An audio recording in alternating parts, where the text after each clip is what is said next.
మహిళాభివృద్ధి మరియు శిశు సంక్షేమ శాఖ ఏర్పాటు చేసినటువంటి స్టాల్ను సందర్శించడం జరుగుతోంది.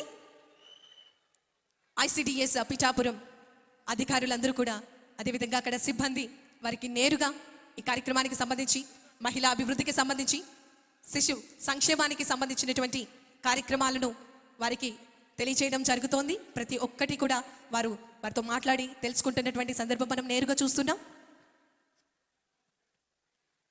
పిఠాపురం నియోజకవర్గానికి ఆర్థికంగా, సామాజిక పరంగా అన్ని రకాలుగా ఇక్కడ ఉన్నటువంటి యువతకు బంగారు భవిష్యత్తును అందించేందుకు శ్రీకారం చుట్టేందుకు చక్కటి కార్యక్రమాలను ఏర్పాటు చేయడం జరుగుతోంది. ఈరోజు ఒకటి కాదు, రెండు కాదు, ఎన్నో చక్కటి కార్యక్రమాలకు శంకుస్థాపన మహోత్సవ వేడుకలకు, శిలా పలకాల ఆవిష్కరణ మహోత్సవ వేడుకలకు ఈ వేదిక శ్రీకారం చుట్టింది. చరిత్ర చదివిన మనం